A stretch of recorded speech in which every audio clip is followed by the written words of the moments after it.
हिंदू धर्म में पितृपक्ष का समय बहुत महत्वपूर्ण माना जाता है। पितृपक्ष कल 29 सितंबर से शुरू हो रहा है और यह 14 अक्टूबर 2023 तक रहेगा। पितृपक्ष का हिंदू धर्म में विशेष महत्व है। पितृपक्ष में पितरों का आशीर्वाद प्राप्त करने के लिए पूजन किया जाता है और उनके प्रति आदर भाव प्रकट किया जाता है। पितृपक्ष या श्राद्ध करीब 16 दिनों के होते हैं। पितृपक्ष भाद्रपद मास के शुक्ल पक्ष की पूर्णिमा से शुरू होते हैं और आश्विन मास की अमावस्या को इसका समापन होता है। शास्त्रों के अनुसार श्राद्ध पक्ष भाद्र मास की पूर्णिमा से प्रारंभ होकर आश्विन मास की अमावस्या तक चलते हैं।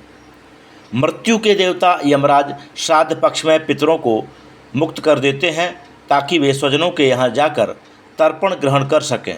मान्यता है कि पितृपक्ष में पूजा करने से पितरों का आशीर्वाद प्राप्त होता है। गरुड़ पुराण में भगवान विष्णु ने गरुड़ देव को पितृपक्ष का महत्व बताया है। महाभारत के अनुशासन पर्व में भीष्म पितामह और युधिष्ठिर के संवाद बताए गए हैं। इन संवादों में भीष्म पितामह ने युधिष्ठिर को बताया था कि श्राद्ध कर्म की शुरुआत कैसे हुई।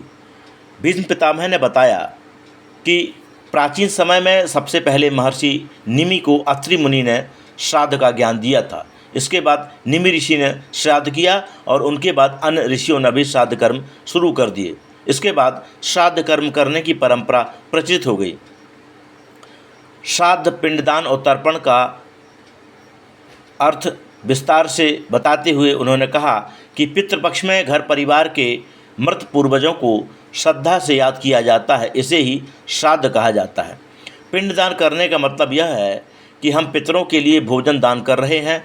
वही तर्पण करने का अर्थ यह है कि हम जल का दान कर रहे हैं। इस तरह पितृपक्ष में इन तीनों कामों का महत्व है। पितृपक्ष में किसी गौशाला में गायों के लिए हरी घास और उनकी देखभाल के लिए धन का दान करना चाहिए। किसी तालाब में मछलियों को आटे की गुलियां बनाकर खिलाना चाहिए। घर के आसपास कुत्तों को भी रोटी खिलानी चाहिए। इनके साथ ही कौवों के लिए भी घर की छत पर भोजन रखना चाहिए। ज़रूरतमंद लोगों को भोजन खिलाना चाहिए। किसी मंदिर में पूजन सामग्री भेंट करनी चाहिए। इन दिनों भागवत गीता का पाठ करना चाहिए। श्रीमद् भागवत के मूल पाठ का भी बड़ा महत्व है। पितृपक्ष के दौरान हमारे पितर धरती पर आकर हमें आशीर्वाद देते हैं। पितृपक्ष में पितरों का श्राद्ध करना बहुत महत्वपूर्ण माना जाता है। हमारे पितृ पशु पक्षियों के माध्यम से हमारे निकट आते हैं और गाय, कुत्ता, कौवा और चींटी के माध्यम से पितृ आहार ग्रहण करते हैं। श्राद्ध के समय पितरों के लिए भी आहार का एक अंश निकाला जाता है, तभी श्राद्ध कर्म पूरा होता है। श्राद्ध करते समय पितरों को अर्पित करने वाले भोजन के 5 अंश निकाले जाते हैं। गाय, कुत्ता, चींटी, कौवा और देवताओं के लिए। कुत्ता जल तत्व का प्रतीक है, चींटी अग्नि तत्व का, कौवा वायु तत्व का, गाय पृथ्वी तत्व का और देवता आकाश तत्व का प्रतीक है।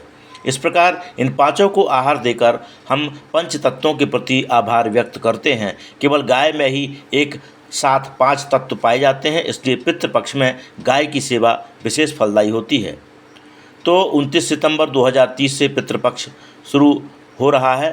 2023 के इस पितृपक्ष में आप भी अपने पितरों के लिए यही सब तर्पण विधि करें।